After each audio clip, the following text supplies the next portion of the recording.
아멘.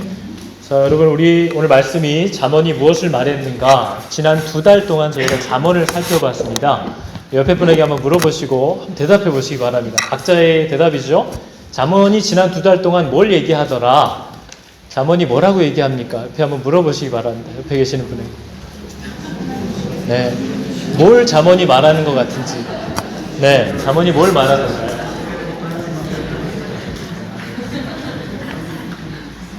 여러분, 지난 2달 동안 저희가 잠언을 이렇게 살펴봤습니다. 오늘이 이제 잠언 마지막으로 주일날 다루는 날이고 수요일날 마쳐집니다. 그리고 그 다음부터는 목요일부터 저희가 야고보서를 2주간 공부하게 됩니다.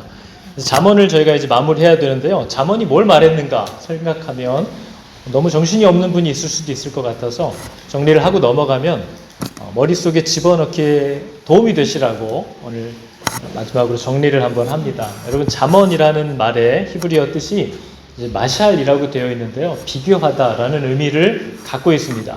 뭘 비교하냐면 여러분이 잠언을 2달간 보셨겠지만 지혜와 미련함, 그렇죠? 총명과 어리석음, 의인과 악인, 생명과 사망, 이런 것들을 계속 비교합니다. 이 두 가지를 계속 비교하면서 어떤 것이 진리고 어떤 것이 옳은 것인지, 누가 잘못된 길에 서 있는지, 이 두 개를 계속 비교하면서 하나님의 뜻과 우리의 죄를 계속 드러내는 책입니다.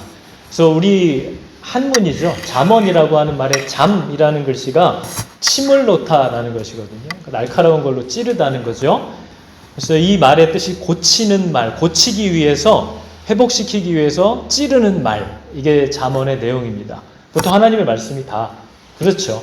하나님의 말씀이 우리를 회복시키기 위해서, 고치기 위해서 때로는 아프게 찌르는 그런 살리려는 말씀이라는 것을 우리가 알고 있죠. 그게 잠언의 의미입니다.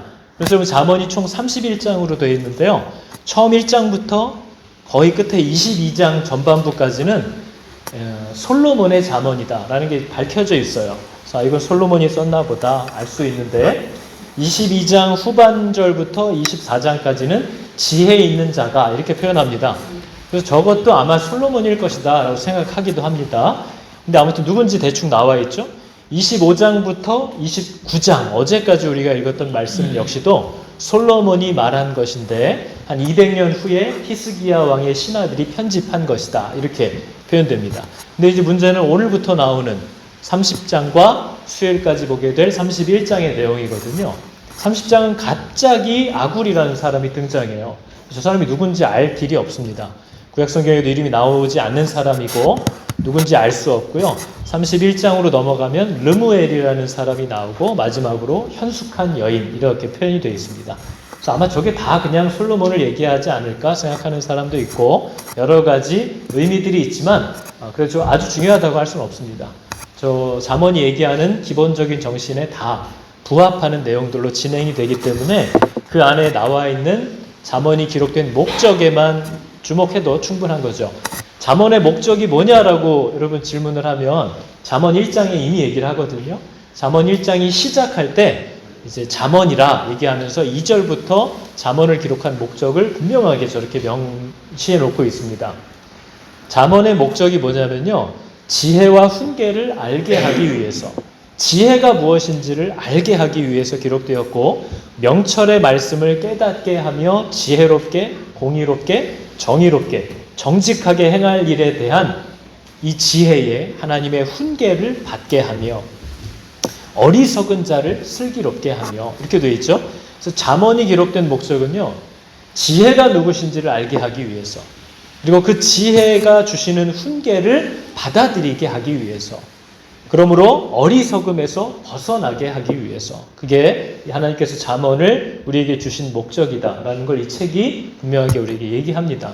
그래서 여러분, 잠언을 보시면요, 생명과 사망, 의와 악, 지혜와 미련함, 이것을 계속 비교하면서 우리가 갖고 있는 죄가 뭔지를 계속 고발하는 거죠.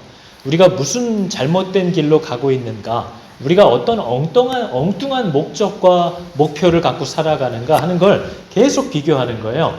하나님 거, 니네 거, 하나님 거, 니네 거 하다 보니까 이거 완전히 다르구나, 극과 극이구나, 완전히 대비가 되는구나, 이것을 우리에게 보여주는 거죠. 근데 잠언이 보여주는 여러분, 저와 여러분의 죄를 한마디로 얘기하면요, 하나님이 만드신 대로 살지 않는다라는 겁니다. 하나님이 창조한 목적을 향해서 걷지 않는다. 이게 잠언이 우리에게 보여주는 죄예요. 그래서 잠언은요, 여러분, 이 진리를 우리에게 가르쳐 줍니다. 모든 하나님이 만드신 피조물들은요, 그의 가치와 아름다움이 어디서 나타나냐면, 나를 만드신 분이 나를 왜 만드셨는지, 나를 창조하신 목적에 맞게 충성할 때 그게 인간의 가치고 인간의 아름다움이다. 이거를 얘기하고 있고요. 나를 만든 창조주의 인정을 받는 것에서 이 피조물은 가장 완벽한 행복과 만족을 얻을 수 있다. 이걸 분명히 얘기하고 있어요. 저희들이 그토록 공허해하면서 찾아 헤매는 거는 그 남자도 아니고 저 여자도 아니고 돈도 아니고 사람들의 명예와 인정도 아니라는 거예요. 나를 만드신 분의 인정을 받는 것이 모든 피조물이 그렇게 찾아 헤매는 만족이다. 참 행복이다. 이것을 잠언이 얘기합니다. 근데 잠언이 또 보여주는 타락한 인간, 그 하나님의 창조 목적을 알지도 못하고 들으려고 하지도 않고 자기 뜻대로 살아가기로 결정한 그런 타락한 인간들은 자기의 가치와 아름다움을 어디서 찾으려고 하느냐? 모든 피조물들 가운데 내가 가장 특별하다라는 것에서 자기의 가치를 나타내려고 한다는 거죠. 나는 특별하다. 나는 너와 다르다. 나는 너와 틀리다. 이런 것을 은연중에 드러내는 것에서 자기의 가치와 아름다움을 드러내고 싶어하고, 하나님, 나를 지으신 분의 인정을 받는 것에서 오는 행복이 아니고요, 다른 피조물들의 칭송을 받는 것, 다른 피조물들을 군림하고 그들로부터 인정받는 것, 그들의 두려움을 받는 것에서 사람은 자기가 행복과 만족을 얻을 줄로 착각하고 있다. 이것을 잠언이 얘기하고 있는 거죠. 그래서 여러분, 저와 여러분이 나를 만든 하나님의 인정을 받을 때 진짜 만족하고 행복할 수 있다라는 이 진리를 경험하게 되는 은혜가 필요합니다. 나를 만드신 목적대로 살아갈 때 말할 수 없는 가치와 자긍심과 아름다움을 발견하게 된다라는 이 진리를 저와 여러분이 만나게 되기를 잠언은 원하는 거죠. 여러분, 이게 믿어지십니까? 하나님이 인정해 주는 게 진짜 행복한 거다? 하나님이 나를 창조한 목적대로 사는 것에서 말할 수 없는 가치와 자존감을 느낀다? 이게 정말 가능한 건가? 이거를 경험하게 하시는 하나님의 은혜가 있다는 거죠. 근데 이 사실을 모르는 사람들이 있대요. 그래서 오늘 본문은 무리가 있다 이렇게 표현합니다. 타락한 무리. 하나님의 이 창조 목적을 이해하지 못하는 무리들이 있는데요. 그 무리들의 특징을 이렇게 표현합니다. 그들은 눈이 심히 높으며 조롱하는 거죠. 눈꺼풀이 높이 들린 무리가 있다. 눈이 눈썹 위에 있다는 거죠. 참 눈도 높다. 앞니는 칼 같고 어금니도 칼 같아서 가난한 자를 땅에서 삼키고 궁핍한 자를 사람 중에서 삼키는 그런 무리들이 있대요. 근데 저 사람들은 왜 저런 걸 목적으로 삼고 살아갈까요? 저 사람들은 자기가 높아지기를 원한대요. 눈이 높대요. 특별해지고 높아지고 세워지고 군림하는 것을 그들은 굉장히 원하고, 다른 사람들을 삼키고, 시편이 표현하듯이요, 막 떡 먹듯이 사람들을 삼킨대요. 그래서 자기가 원하는 것을 얻고 그 사람들 위해서 인정받고 군림하려고 하는 것을 간절히 원하는 자들이다. 그게 그들의 인생의 목적이라고 보면 얘기하는 거죠. 근데 저런 사람들의 특징은 그 짓을 하면 할수록 만족함이 없고, 아무리 저것을 성취해도 족한 줄을 모른다. 이렇게 표현하는 거죠. 그래서 오늘 본문이 이렇게 표현을 합니다. 저 사람들은 저걸 아무리 해도 수월과 같이, 사람이 한두 명 죽는다고 이제 그만 죽어라 하는 게 아니라 죽으면 죽는 대로 다 죽는 거죠. 계속 죽어라 할 만큼 끝이 없는 수월과 같고, 생명을 어떻게 해도 배지 못하는 그런 태와 같고, 아무리 물을 들이부어도 다 흡수해버려서 바짝 말라버리는 땅과 같고, 어느 정도 적당히 태우고 나면 이제 그만 태워야겠다 하는 게 아니라 있는 대로 다 태워버리고도 여전히 더 번져만 가는 그런 만족할 줄 모르는 불과 같다.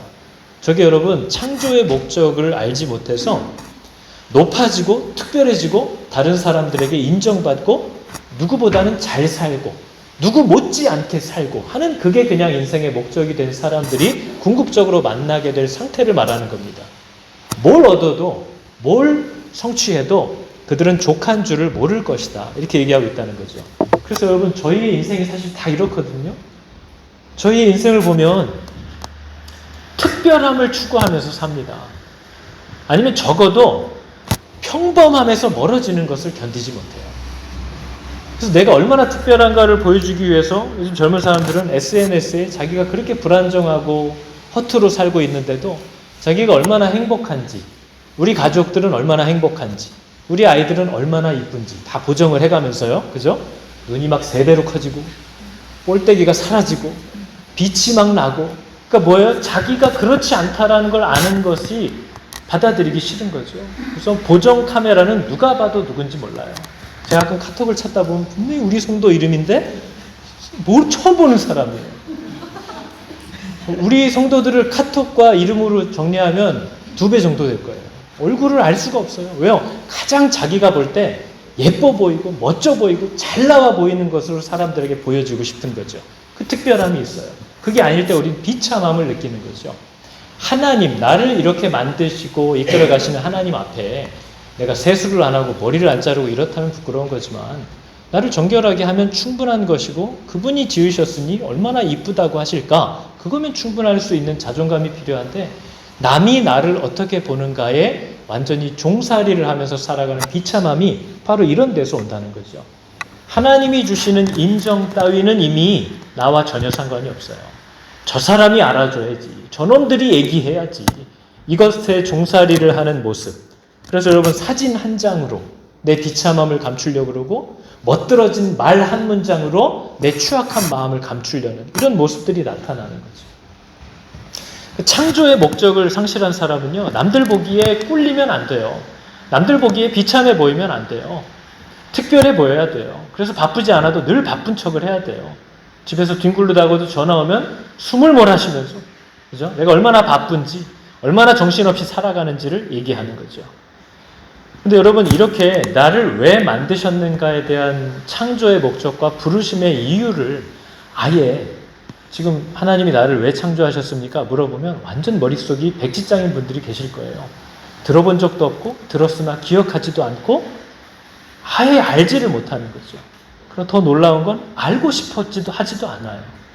이런 사람들에게는 인생의 목적은 너무나 분명하다는 거죠. 다른 사람 보기에 틀리지 않아야 돼요. 다른 사람들보다 못하면 안 돼요. 그냥 오로지 그걸 향해서 달려가는 거죠. 그러다 보니까 목적을 잃어버린 인생들은 잠언이 분명히 얘기합니다. 그 사람은 돈을 사랑하게 돼 있고 속히 부자가 되려고 한다. 왜냐면 그것 말고는 자기가 추구할 수 있는 게 없고 그것 말고는 자기의 가치를 드러낼 수 있는 것이 없고 저게 없으면 내 인생이 불편해질 수 있기 때문에 그걸 견딜 수가 없는 거죠. 이 사람의 인생의 목적은 하여튼 불편하지 않고 어렵지 않고 자존심 상하지 않고 덜 괴롭다가 빨리 죽는 거예요. 그냥 모든 목적이 그것밖에는 없다라는 걸 얘기하죠. 그러다 보니까 돈이 그걸 해줄 수 있는 것이기 때문에 돈을 사랑함. 창조된 목적에서 완전히 빗나간 거죠. 하나님을 사랑함이 아니고요. 돈을 사랑함이 우리의 마음에 들어오게 됐을 때 그게 모든 인간 세상의 죄악의 뿌리가 된다. 이걸 얘기하는 거죠. 여러분, 우리가 지금 하고 있는 청지기의 삶 양육에서도 나눈 건데요. 가난이라는 것은 인간의 죄로 인해서 나타난 것이지 하나님이 의도한 게 아닙니다. 내가 군림하고 내가 특별해야 되고 내 필요 이상의 잉여를 쌓아놔야만 내가 만족함이 있고 불안함이 없기 때문에 다른 사람의 몫까지 다 갈취하고 뉴질랜드 안에서도 여러분 왜 우리가 열심히 일하는데도 어렵게 사는 사람들이 있어요? 그에게 돌아가야 할 마땅한 보수를 주지 않는 거죠. 거짓말하게 만드는 거죠. 그런 인간의 탐심이 우리 가운데 궁핍한 자들을 만들어내는 제도적인 문제와 허점을 보인다 하는 걸 성경도 얘기하고 있어요. 그래서 모든 백성이 말씀대로 살면서 하나님께 주목하지 않을 때 언제나 구약시대에도 신약시대에도 나타났던 일은 궁핍한 자들이 나타난다는 거죠. 죄의 결과예요. 선지자들이 언제나 그 빈부의 격차가 강해질 때마다 백성들이 하나님으로부터 멀어지고 있다는 것을 지적합니다.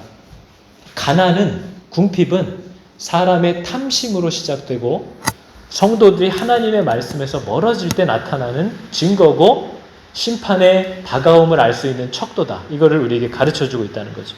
근데 여러분, 잠언은 다릅니다. 잠언은요, 인간이 왜 특별하냐? 여러분 가운데 혹시 나는 참 특별하다 생각하실 수 있는 분이 있다면 그거는 공부를 잘해서도 아니고 외모가 특출나서도 아닙니다. 사람의 특별함을 잠언은 그 사람과 하나님의 관계가 어떠냐에 의해서 규정된다. 이렇게 얘기하는 거죠. 내가 왜 특별합니까? 내가 뭐라고 특별하죠? 나와 하나님과의 관계로 이 사람의 특별함이 규정된다. 그게 잠언이 보여주는 거예요. 저 사람이 부요하다고 해서 하나님과의 관계가 옳다라고 얘기할 수 없어요.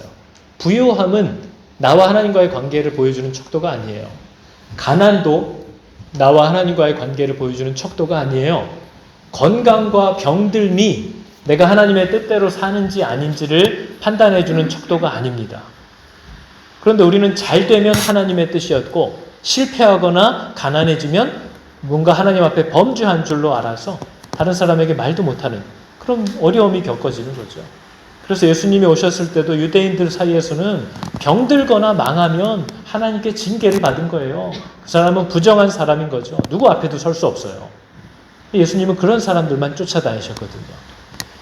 부자냐 가난하냐, 성공했냐 실패했냐, 이것과 이 사람이 하나님의 뜻대로 살고 있느냐, 하나님에게 순종하면서 그분과 동행하는 삶을 사냐 안 사냐를 판단할 수 있는 척도는 그런 게 아니라는 거예요. 그걸로 알 수 있는 게 아니다 얘기하는 거죠. 이 사람이 정말 행복한 사람이냐는요, 이 사람이 하나님과의 관계를 어떻게 맺고 있느냐에 따라 행복한 사람일 수도 있고 불행한 사람일 수도 있어요. 이 사람이 하나님과의 관계가 어떠냐에 의해서 부요한 자일 수도 있고 궁핍한 자일 수도 있는 거예요. 심지어 여러분 성경은요, 저와 여러분이 구원을 받았는지 받지 못했는지를 알 수 있는 척도가 전 구원받았습니다 라고 힘있게 말하는 그 사람의 톤에 의해서 결정되는 게 아니고요, 나와 하나님과의 관계를 어떻게 맺고 있는가가 그 사람이 생명이 있느냐 없느냐의 척도라고 얘기합니다. 여러분이 정말 구원받았으면 여러분은 여러분의 하나님과의 관계가 분명히 세워지고 있을 거예요. 그 살가운 관계, 그 의지하는 관계, 그 순종하고 동행하는 그 하나님과 여러분과의 관계가, 그 모습이 여러분에게 생명이 있는지 없는지를 판가름하게 해주는 척도다. 그걸 얘기하는 거죠. 하나님을 사랑하는 마음이 없는데 구원을 받는 일은 없죠. 하나님을 사랑하는데 희생하지 못하는 일도 없죠. 언제나 하나님과의 관계가 그 모든 것을 판단할 수 있는 척도다. 이걸 얘기해요. 그래서 여러분, 잠언 31장 전체의 가장 핵심 구절이 잠언 1장 7절에 나와 있는 이 말씀입니다. 저게 잠언의 모든 내용을 일컫는 내용이에요.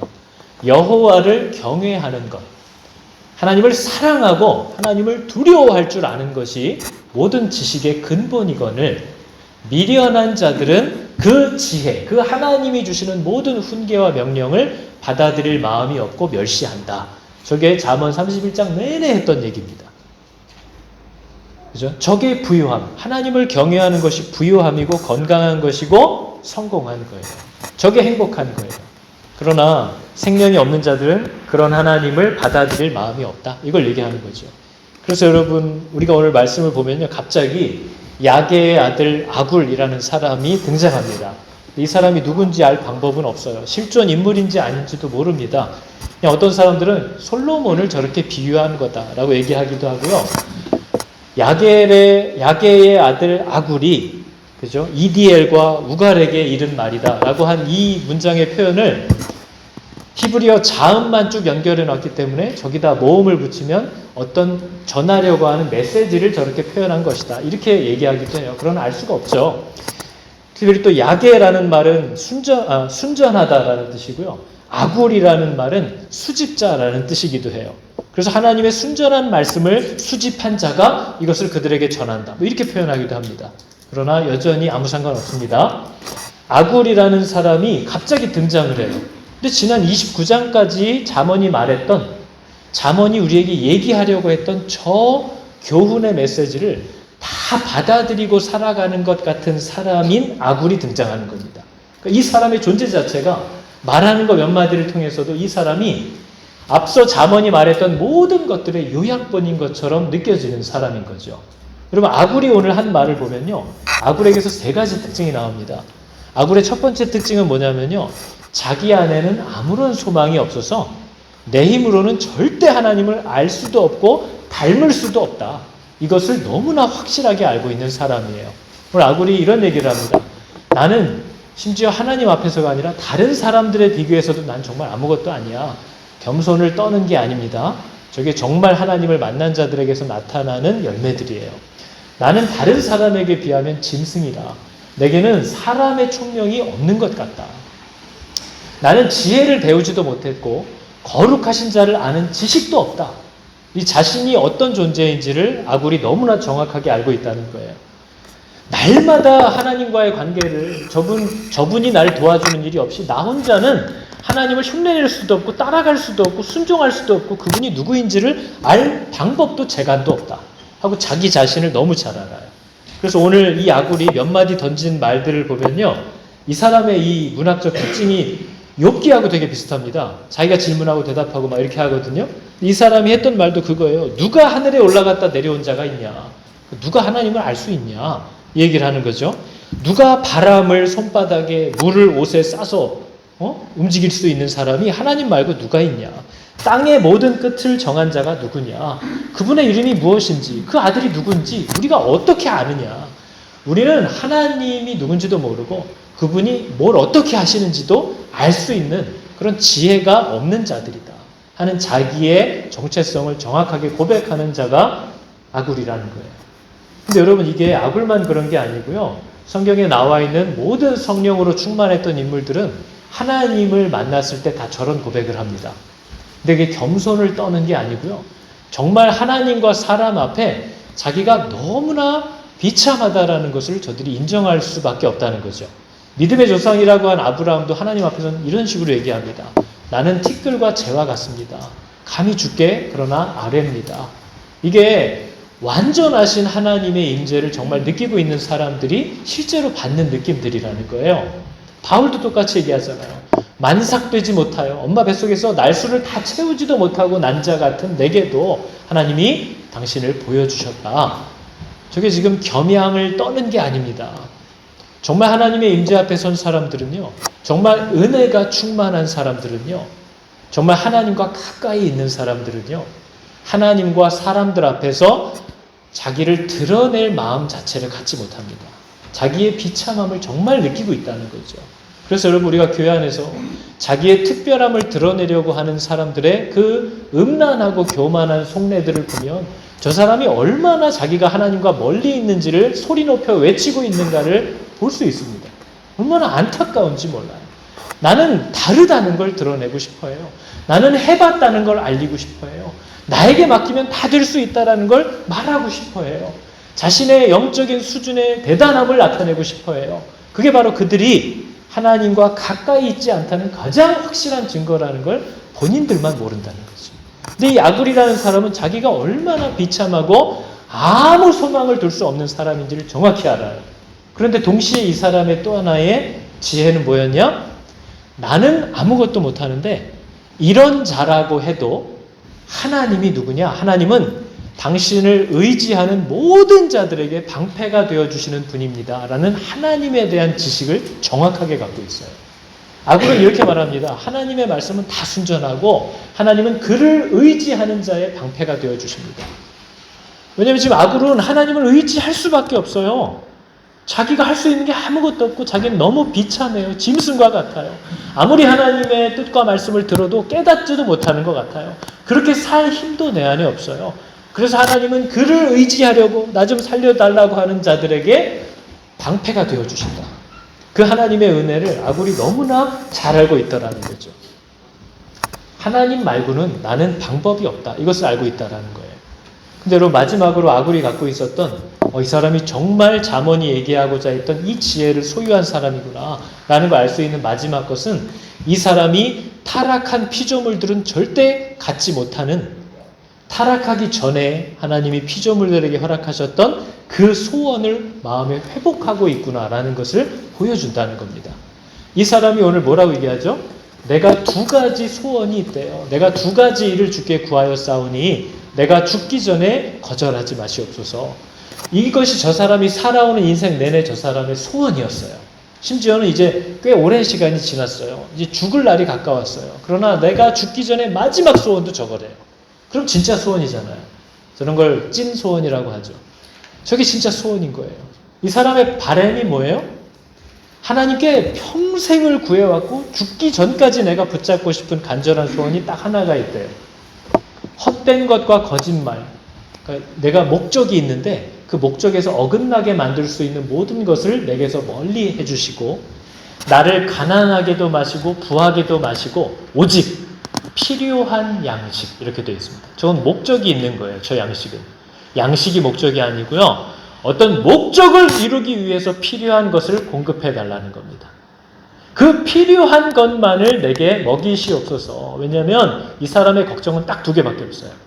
혹 내가 배불러서 하나님 몰라. 여호와가 누구야? 할까 하오며 하나님과의 관계에서 멀어질까 봐 내가 그걸 두려워하고 또 하나는 너무 가난하고 너무 육신적으로 힘들어서 하나님의 율법을 지키지 못하는 유혹에 내가 넘어갈까 봐 그게 제일 두렵다.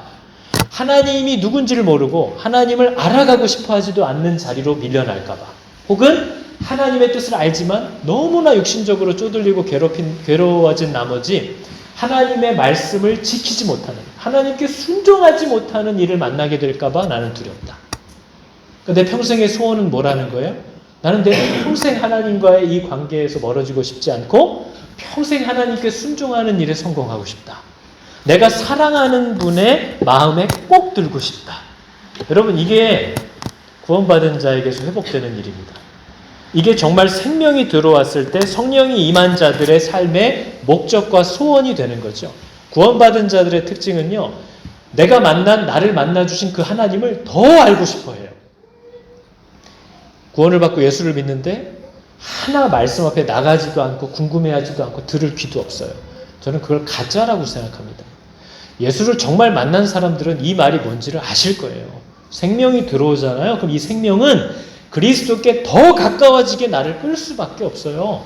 근데 예수를 믿고 구원을 받았는데 하나님의 말씀에도 관심이 없고 하나님과의 관계, 기도의 자리 이 모든 것보다도 먹고 사는 일이 먼저라서 난 도저히 시간이 나지 않는다? 거짓말을 하지 말라는 거죠. 이 생명은 그런 정도의 나약한 생명이 아니에요. 여러분 생명력이라는 건 어떤 여자 자매가 남자친구한테 바람을 맞았어도 발톱은 머리카락은 쑥쑥 자라요. 그게 생명이에요. 아무리 내가 식음을 전폐하고 들어 누워도 발톱은 자라요. 손톱은 자라요. 그 생명은 나와 상관이 없는 거예요. 그리스도의 생명은 내가 아무리 바빠도 나를 하나님께로 이끌고야 말아요. 하나님 없이 살 수 없다라는 고백을 하게끔 만들어요. 그게 생명인 거죠. 예수를 만난 사람들이 하나님을 알아가는 일을 멈췄다는 건 있을 수가 없는 일입니다. 나는 하나님을 더 알고 싶고 이 관계에 손상이 일어나는 모든 걸 다 포기하고 싶다. 나는 하나님의 뜻대로 순종하는 삶을 방해하는 모든 것은 다 싫다.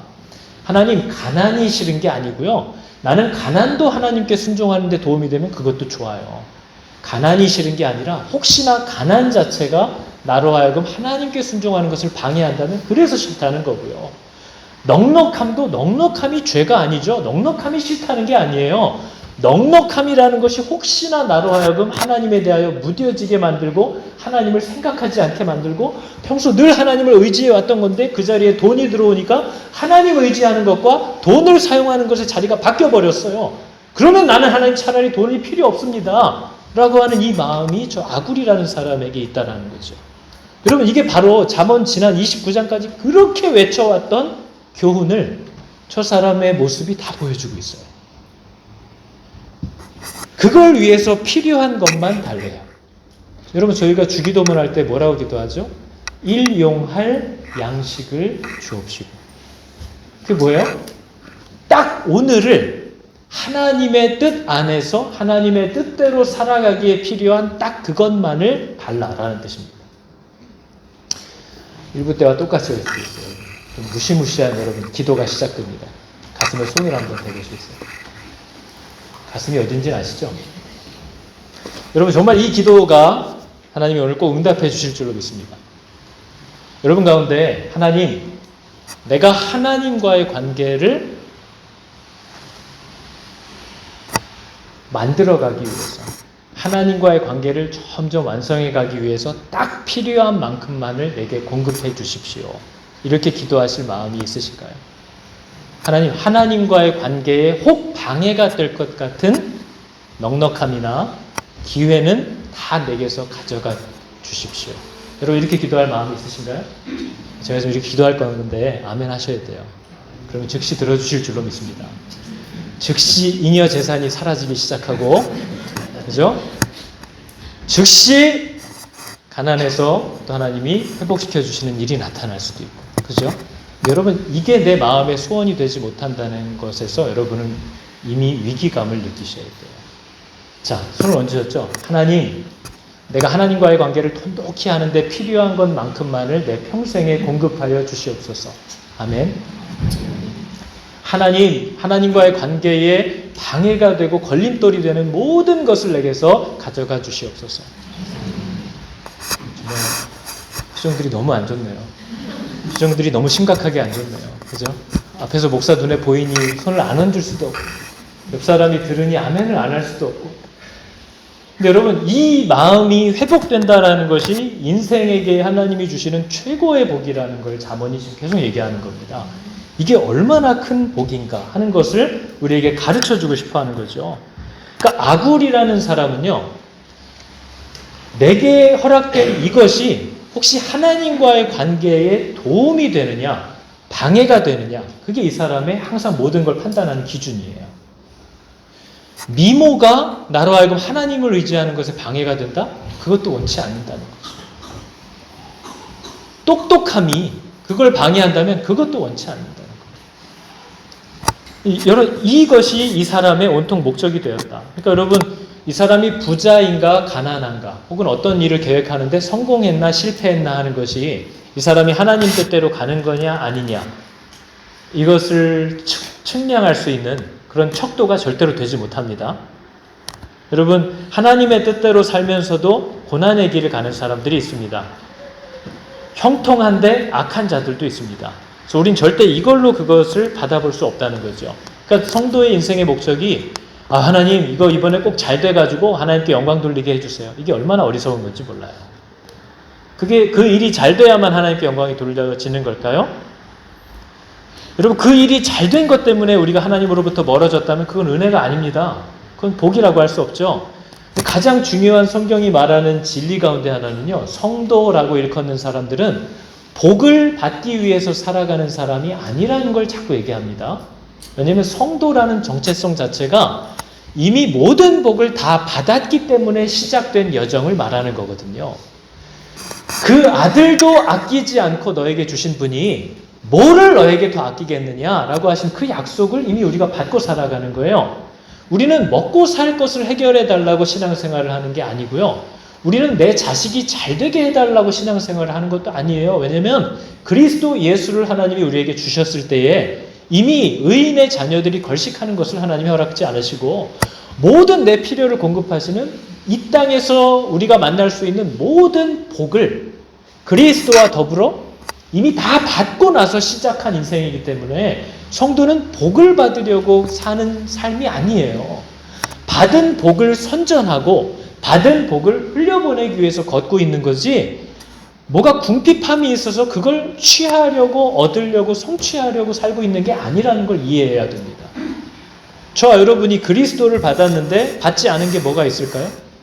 하나님이 주시지 않을 게 뭐가 있을까요? 없다고 하나님도 얘기하셨어요. 다 줬다. 다 줄 거야. 모든 것을 다 줄 거야. 그 일을 성취하게끔 하기 위해서요.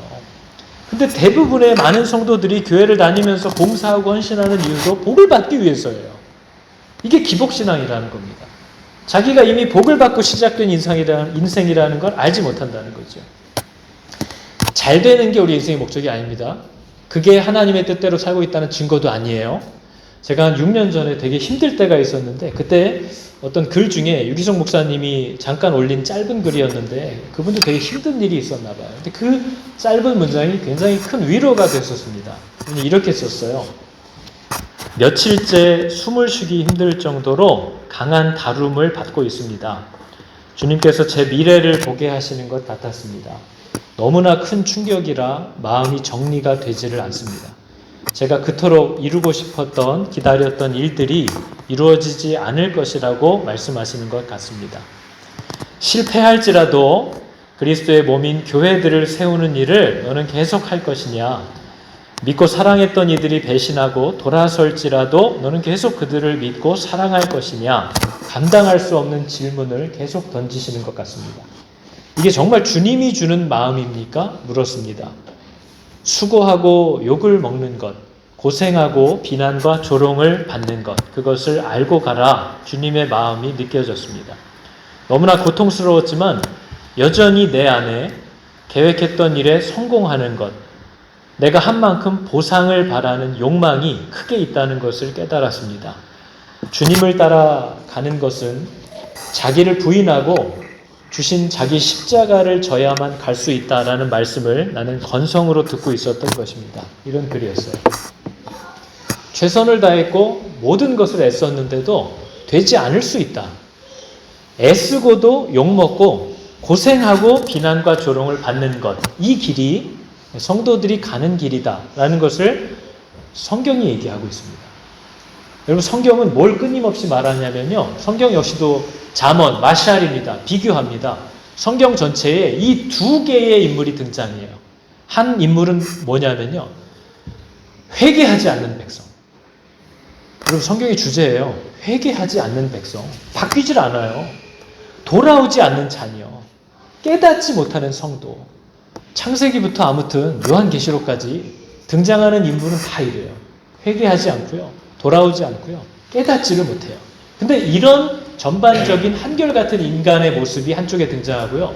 성경엔 언제나 반대편에 이 모습이 등장합니다. 뭘까요? 누굴까요? 포기하지 않는 부모. 포기하지 않는 하나님.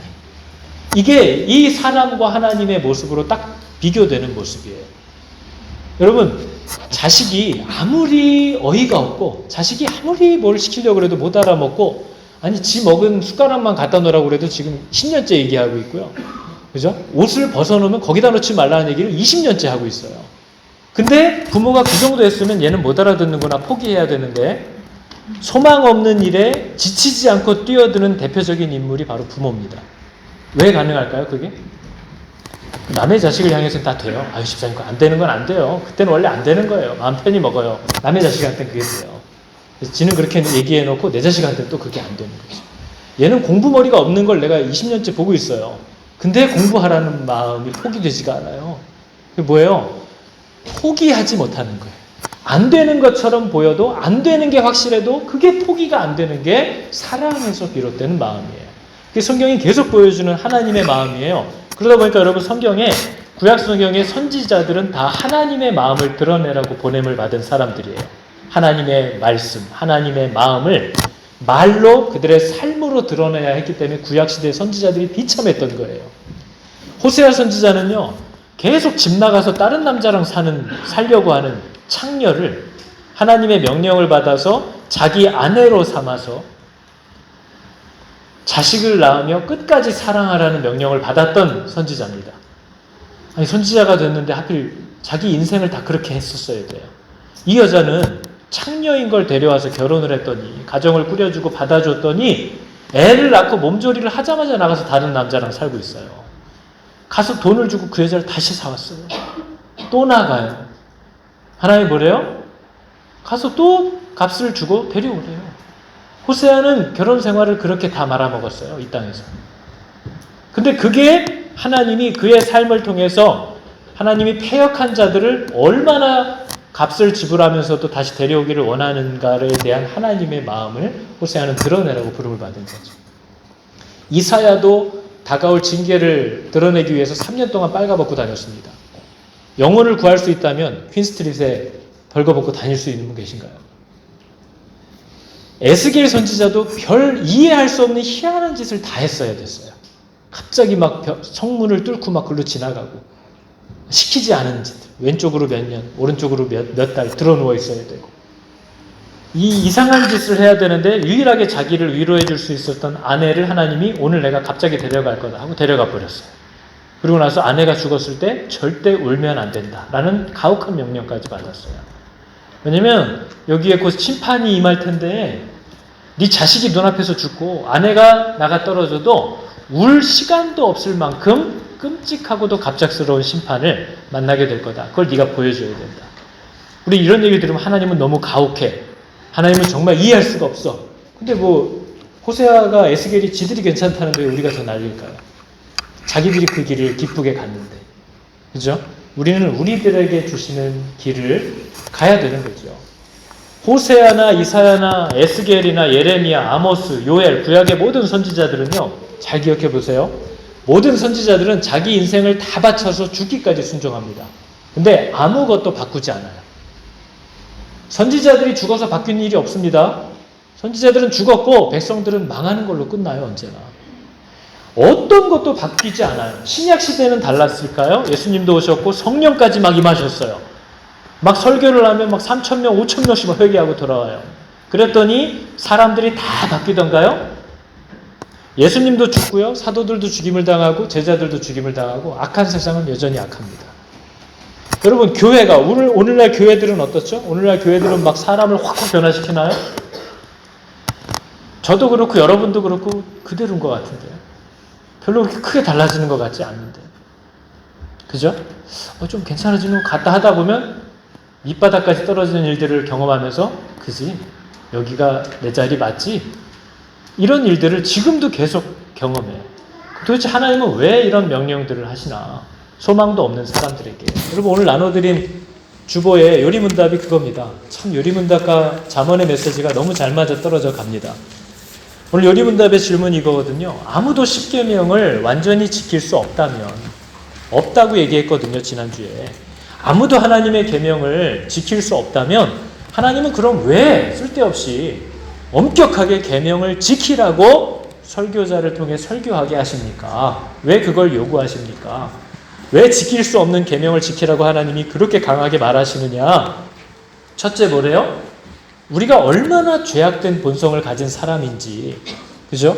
우리가 얼마나 이 말씀을 지킬 수 없는 사람들인지, 이 말씀을 헛되이 여기고 이게 가능해? 라고 여기는 그런 악한 사람인지를 이 말씀을 지키라고 강요될 때마다 내가 그걸 할 수 없는 악한 존재라는 것을 발견하게 되고 하나님의 도움을 간절히 소망하도록 하기 위해서다. 두 번째는 저희는 이 땅에서 절대로 완전해지는 날을 만날 수 없습니다. 여러분 이 땅에서 여러분은 절대 성화에 다다르는 일을 만날 수 없어요.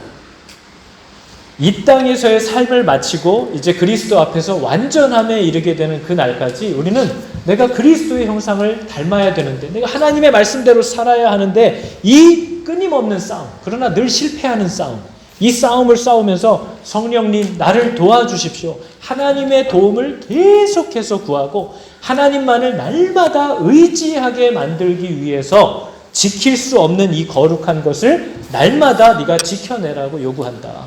그래야 네가 너의 악함을 발견하고 너의 소망 없음을 발견해서 하나님의 도움을 평생에 구하게 되기 때문에 하나님은 이 율법을 지키라고 너에게 명하는 거다. 이 모든 계명은 네 죄를 보여주는 거울이다.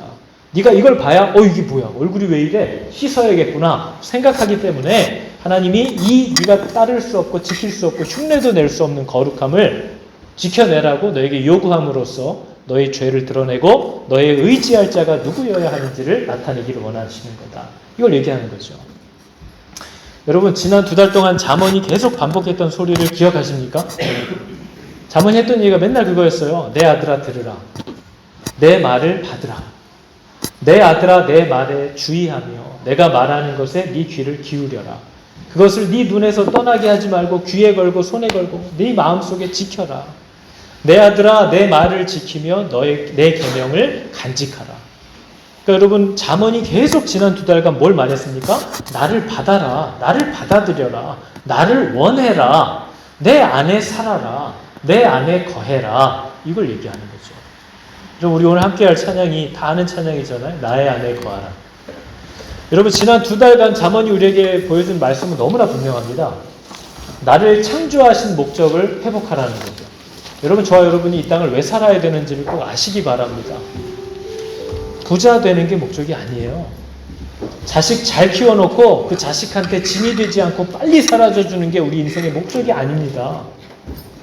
나와 하나님과의 관계가 내 상태를 규정할 거고요. 나와 하나님과의 관계를 어떻게 만들었느냐가 내 구원을 결정할 거예요.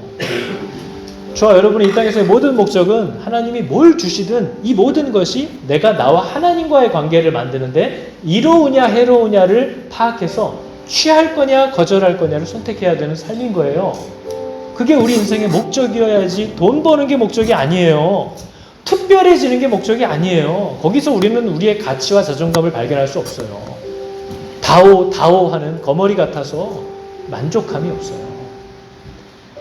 이 창조의 목적을 다 회복하고 하나님 안에 거하는 것을 우리 인생의 목적으로 회복할 때 어떤 기쁨과 어떤 만족이 나타나기 시작하는지를 꼭 경험하실 수 있기를 축복합니다. 아멘 하신 분에게 꼭 나타날 줄로 믿습니다. 지금 말고 아까 하신 분에게 나타나실 줄로 믿습니다. 우리 함께 찬양할 때 하나님 안에 거하는 기쁨이 뭔지를 하나님 맛보아 알게 해주십시오. 이것을 한번 간절히 함께 사모해보고 구하도록 하겠습니다. 나의 안에 거하라. 나는 너의 하나님이니까.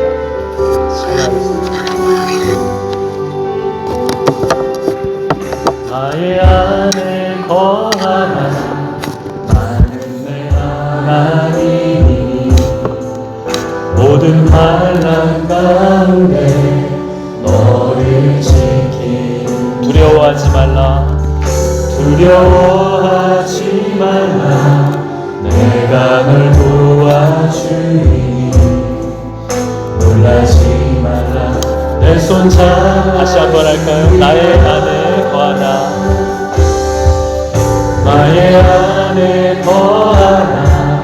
나는 내 하나님이니 모든 환난 가운데 너를 지키. 두려워하지 말라.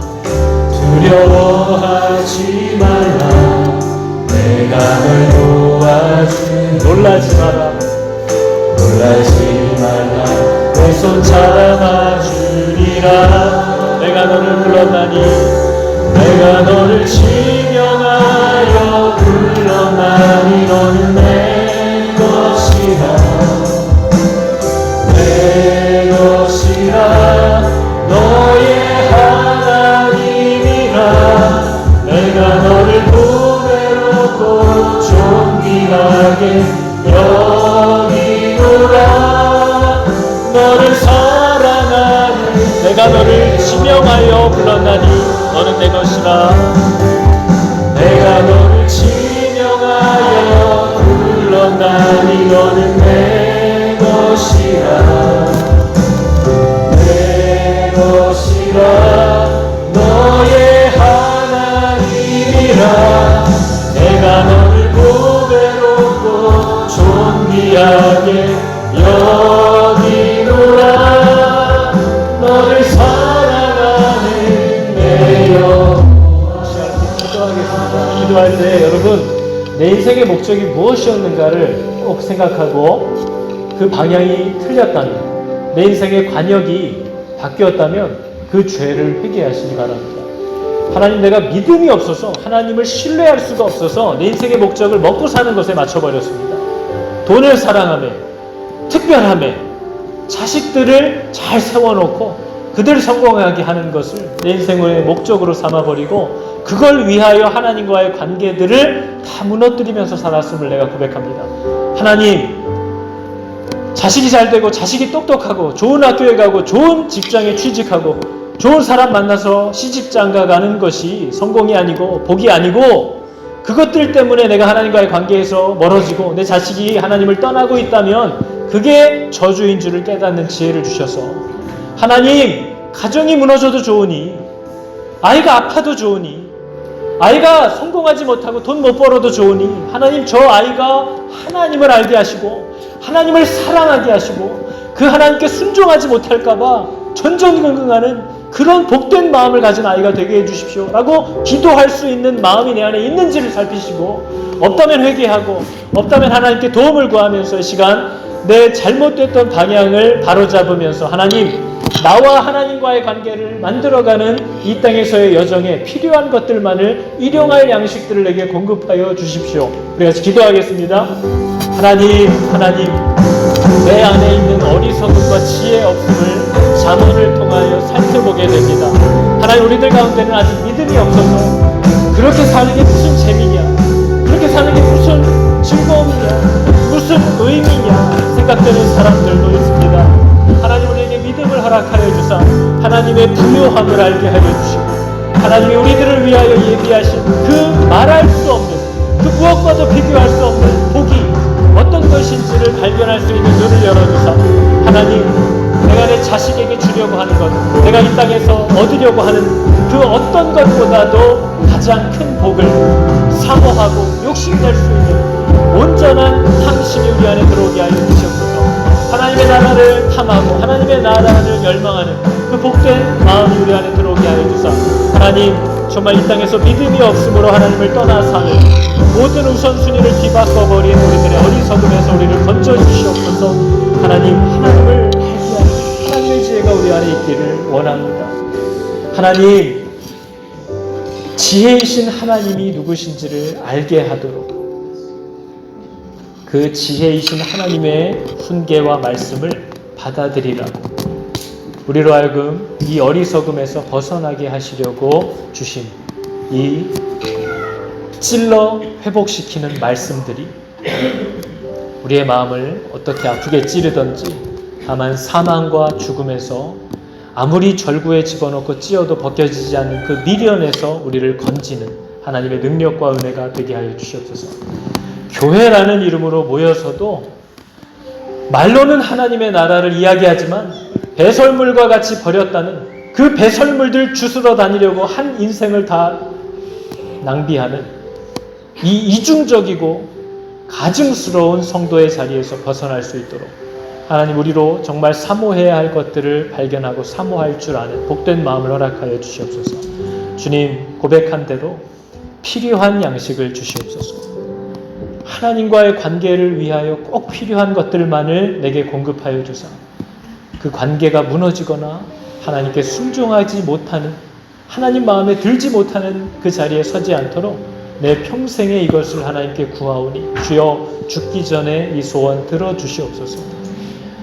나로 하여금 하나님으로부터 멀어지게 만드는, 높아지려고 하는 것, 잘나지려고 하는 것, 자랑하려고 하는 것, 드러내려고 하는 이 타락한 인간의 죄악된 본성 자랑하느라, 그거 감추며 거룩한 척하느라 피곤한 인생 살지 않고 정말 아굴과 같이 나는 짐승이라 내게 총명이 있지 않습니다. 나는 지혜가 뭔지도 배우지 못했고 거룩한 분이 무엇을 원하시는지도 알아낼 지식이 없습니다. 내가 하나님을 의지하오니 하나님 나를 보호하시는 방패요 피난처가 되어 주십시오.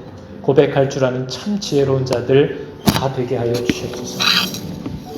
여호와는 내게 복을 주시고 너를 지키시기를 원하며 여호와는 그의 얼굴을 비추사 은혜 베푸시기를 원하며 여호와는 그 얼굴을 너에게로 향하여 드사 평강 주시기를 원하노라.